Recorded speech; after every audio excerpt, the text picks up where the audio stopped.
Hi friends, আসসালামু আলাইকুম। আশা করি সবাই ভালো আছেন। দিগন্তনেট ইউটিউব চ্যানেলের পক্ষ থেকে আবারও স্বাগতম। আজকে আমরা তেথার অ্যাপস নিয়ে দ্বিতীয় ভিডিওতে চলে আসছি।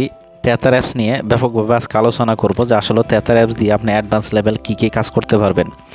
এক ভিডিওটি লং হয়ে যাবে বলে ভিডিওটি আমি দুটি ভাগে ভাগ করেছি।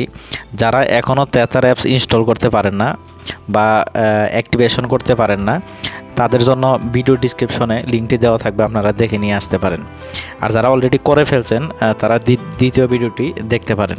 যে আমরা অনেক সময় তেথার অ্যাপস থেকে আমাদের জিমেলটি চলে যায়, সেই ক্ষেত্রে আমরা কি করতে পারি, আমাদের জিমেলটি বসিয়ে নিতে পারি। আর যদি পাসওয়ার্ডটি জানা থাকে তাহলে পাসওয়ার্ডটি আমরা দিয়ে নিলে হয়ে যাবে। আর পাসওয়ার্ডটি যদি জানা না থাকে তাহলে একটা ভুলভাল পাসওয়ার্ড দিয়ে যদি আপনারা ফরগেট পাসওয়ার্ডে ক্লিক করেন তাহলে সাথে সাথে এই জিমেইলে একটা অ্যাক্টিভেশন কোড চলে যাবে। সেখানে আবার ক্লিক টু ফিনিশ দেওয়ার সাথে সাথে নতুন আপনি একটা পাসওয়ার্ড এখানে দিয়ে আবার এই জিমেইলে লগ ইন করতে পারেন। একদম ইজি ব্যাপার। তো যেহেতু আমার পাসওয়ার্ডটি জানা আছে সেহেতু আমি আমার পাসওয়ার্ডটি দিয়ে আমি ভিতরে প্রবেশ করতেছি।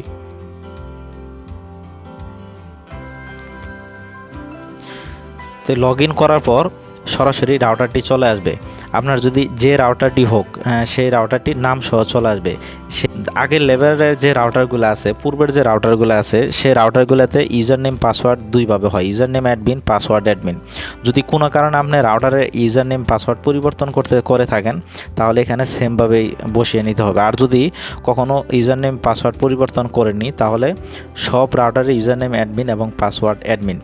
বর্তমানে কিছু রাউটার আছে যেগুলো আপডেট, যে রাউটারগুলো আছে যেগুলো সেট করতে গেলে প্রথমে আগে তার একটা পাসওয়ার্ড সেট করে নিতে হয় এবং পাসওয়ার্ডটি মনে রাখতে হবে আপনার।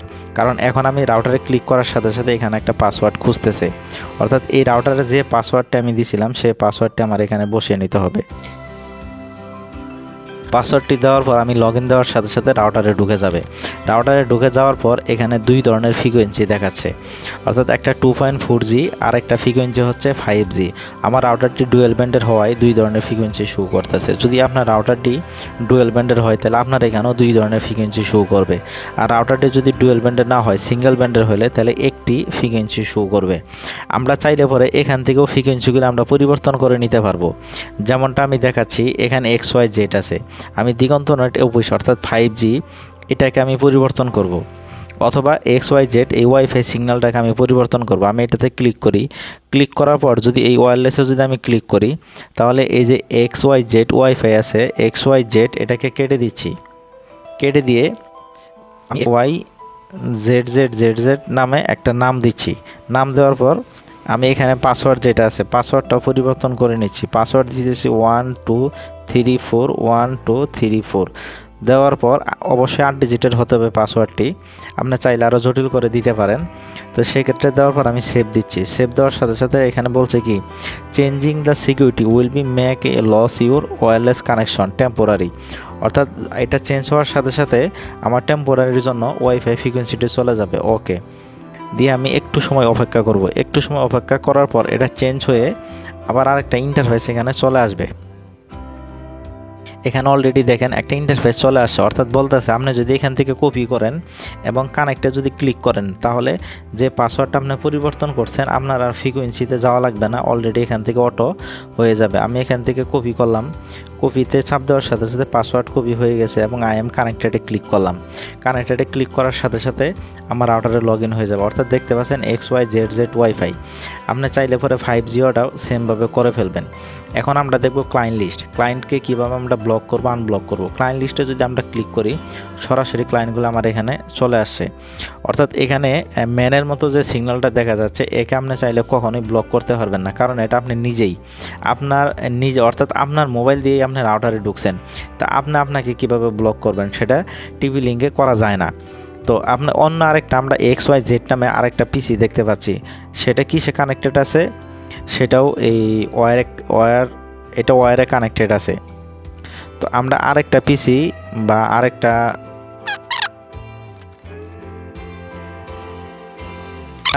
ডিভাইস আমরা কানেক্ট করছি। কানেক্ট করার পর আমরা এটাকে যদি একটু রিফ্রেশ করার সাথে সাথে ওটা চলে আসবে। অর্থাৎ পিসি নামে আরেকটা অলরেডি এখানে চলে আসছে।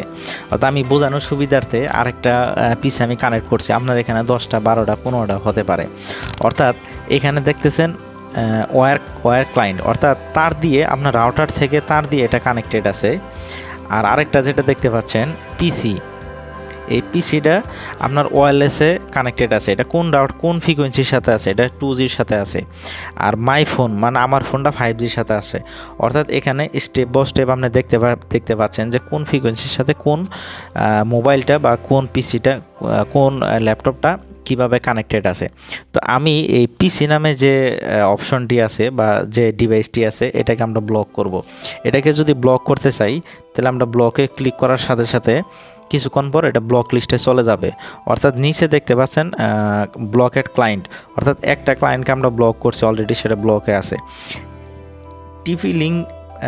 TP-Link Tether Apps থেকে আপনি যদি কাউকে যদি ব্লক করেন, আপনি 100% শিওর থাকবেন সে কখনোই আপনার রাউটারের মধ্যে, আপনার ওয়াইফাইয়ের মধ্যে, আপনার ফ্রিকোয়েন্সির মধ্যে সে কখনো আসতেও পারবে না এবং বিন্দু পরিমাণও সে আপনার নেটওয়ার্ক ইউজ করতে পারবে না। এটা নিয়ে আপনার কনফিউজ হওয়ার কোনো প্রয়োজন নেই। তো যদি আমি এই ক্লায়েন্টকে কোনো কারণে আবার আনব্লক করতে চাই তাহলে আবার আনব্লকে ক্লিক করব, অর্থাৎ ওই পিসিটার উপরে ক্লিক করার সাথে সাথে এখানে আনব্লক চলে আসে, আমি একে আনব্লক করে দিচ্ছি। আনব্লক করে দেওয়ার সাথে সাথে তার নেটওয়ার্কটা আবার ওপেন হয়ে যাবে, সে আপনার ফ্রিকোয়েন্সিতে কানেক্ট করতে পারবে এবং ইউজও করতে পারবে। তো আমি যদি আমার এখানে যদি 10 জন বা 12 জন ক্লায়েন্ট হয়, সেক্ষেত্রে যদি ক্লায়েন্টগুলোকে যদি আমি পরিবর্তন করতে চাই বা নাম মনে রাখতে চাই তাহলে এর উপরে ক্লিক করব। যাকে আমি নাম চেঞ্জ করব এই নামের উপরে, এডিট নামের উপরে ক্লিক করলে এখান থেকে নামটা আমরা পরিবর্তন করে দিচ্ছি। পরিবর্তন করে দিয়ে এখানে আমরা লিখে দিলাম PC XYZ, দেওয়ার পর আমি সেভ দিচ্ছি। সেভ দিয়ে আমি বের হয়ে যাওয়ার সাথে সাথে এখানে PC XYZ, অর্থাৎ এইভাবে আমরা প্রতিটা কাস্টমারের আলাদাভাবে নাম লিখে রাখতে পারি। তো এই সেম কাজগুলা আমরা চাইলে পরে এই যে ক্লায়েন্ট লিস্ট আছে এখান থেকেও করতে পারবো, এই টুলস আছে এখান থেকেও করতে পারবো। টুলসে গিয়ে ওই ওয়্যারলেসে গিয়ে এই সেমভাবে চলে আসবে। তারপর ইন্টারনেট কানেকশনে গিয়ে আমরা ইন্টারনেটের যে আইএসপি থেকে যে পিপিও দিছে সেটা আমরা দেখতে পারি। ভুলেও কোনো কারণে এই অপশনটা এখান থেকে পরিবর্তন করা যাবে না, কারণ এই পিপিওর আন্ডারেই আমার এখানে আমার রাউটারে বা আপনার রাউটারে নেটওয়ার্ক চলে আসবে। এটা যদি চেঞ্জ হয়ে যায় তাহলে আপনার নেটওয়ার্কটা বন্ধ হয়ে যাবে।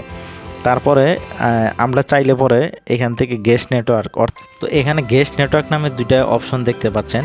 এটা প্রথমে আপনাকে ওপেন করতে হবে। তা আমি লোকালি অ্যাক্সেস দিয়ে দিছি। এখানে ওয়্যারলেস অফ দেখাচ্ছে, 5G ওয়্যারলেস অফ দেখাচ্ছে।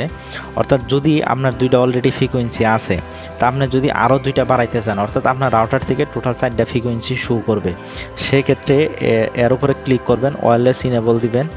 এটা অলরেডি ইনেবল হয়ে যাবে। যেমন আমি যদি ইনেবল দিই তাহলে এখানে TP-Link গেস্ট নেটওয়ার্ক এটা আসতেছে। এখানে আপনি নতুন একটা নাম লিখতে পারেন, ঠিক আছে। আমি নতুন যদি যে কোনো একটা নাম দিই, একটা অলরেডি আমি একটা করে দেখাচ্ছি, GUEST, ঠিক আছে। গেস্ট লিখলাম। তারপরে পাসওয়ার্ডে গিয়ে আপনি পাসওয়ার্ড ইনক্রিপ্ট করে দিবেন। এখানে আমি পাসওয়ার্ড দিচ্ছি। আর যদি মনে করেন যে গেস্টের জন্য পাসওয়ার্ড উন্মুক্ত রাখবেন তাহলে উন্মুক্ত রাখতে পারেন। উন্মুক্ত রাখার জন্য নো পাসওয়ার্ডে ক্লিক করলে পরে হয়ে যাবে। সেভ দিবেন, সেভ দিয়ে ওকে দিবেন। ওকে দেওয়ার সাথে সাথে আপনার এই গেস্ট নামে একটা সিগন্যাল রেডি হয়ে যাবে। কপি দিচ্ছি, কপি দিয়ে আই এম কানেক্টেড দিচ্ছি। মানে এটা দেওয়ার সাথে সাথে আমার আর ফ্রিকোয়েন্সিতে যাওয়া লাগবে না। এই গেস্ট নেটওয়ার্কে যাওয়ার সাথে সাথে অলরেডি দেখাচ্ছে গেস্ট নামে একটা নেটওয়ার্ক রেডি হয়ে গেছে। আমি যদি ওয়াইফাই যাই, ওয়াইফাই গেলে পরে এখানে গেস্ট নামে একটা নেটওয়ার্ক আমরা দেখতে পাবো। অলরেডি এখানে চলে আসবে যে গেস্ট নামে অলরেডি একটা ফ্রিকোয়েন্সি চলে আসছে। অর্থাৎ আপনি যদি চান যে এখানে আপনার 5G যেটা আছে এটাকেও আপনি কী করবেন, ইনেবল করবেন, তাহলে এটা কি ইনেবল করে এটাকেও আপনি আরেকটা গেস্ট সিগন্যাল হিসাবে তৈরি করতে পারেন। LED কন্ট্রোল নামে একটা দেওয়া আছে, অর্থাৎ নাইট মোড। এটা যদি ইনেবল করা থাকে তাহলে তারা বোঝাচ্ছে যে এত টাইম থেকে এই টাইম পর্যন্ত আপনার রাউটারটা অফ মোডে থাকবে। আসলে সত্যিকার অর্থে এটা কোনো প্রকার কাজ করে না, সম্পূর্ণ 2 নাম্বারই কথাবার্তা, এটা হয় না, এটা করার দরকার নাই। আমি লাইভ মোডে করে দেখছি। তো অপারেশন মোড, অর্থাৎ আমার রাউটারটি কোন মোডে কাজ করতেছে, ওয়্যারলেস রাউটার মোডে কাজ করতেছে। যদি কখনও আপনি প্র্যাকটিস করার জন্য অ্যাক্সেস পয়েন্ট বা রেঞ্জ এক্সটেন্ডার মোডে যদি দিয়ে থাকেন তাহলে আপনার নেটওয়ার্কটি চলে যাবে। ভুলেও এটা করা যাবে না। যখন অ্যাক্সেস পয়েন্টের প্রয়োজন পড়বে তখন আপনি অ্যাক্সেস পয়েন্টে করবেন, যখন এক্সটেন্ডার প্রয়োজন পড়বে এক্সটেন্ডার করবেন। এক্সটেন্ডার হচ্ছে একটা রাউটার একটু দূরে ফ্রিকোয়েন্সি যায় না, সেক্ষেত্রে আরেকটা রাউটারকে আপনি ইউজ করবেন সেক্ষেত্রে এক্সটেন্ডার হবে। যদি হটস্পট থেকে কোনো তার ছাড়া হটস্পট থেকে আপনার রাউটার কানেক্ট হবে সেক্ষেত্রে অ্যাক্সেস পয়েন্ট হবে।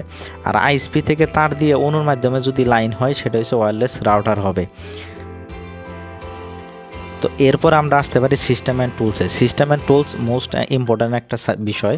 এখানে হচ্ছে রাউটার অনেক সময় স্লো হয়ে যায়, রাউটারকে রিবুট দেওয়ার প্রয়োজন পড়ে, অর্থাৎ বন্ধ করে আবার চালু করার প্রয়োজন পড়ে। সেক্ষেত্রে আমরা যদি রিবুটে ক্লিক করি তাহলে রাউটারটা বন্ধ হয়ে আবার নতুন করে চালু হবে, এক্ষেত্রে রাউটারের কোনো প্রবলেম হবে না।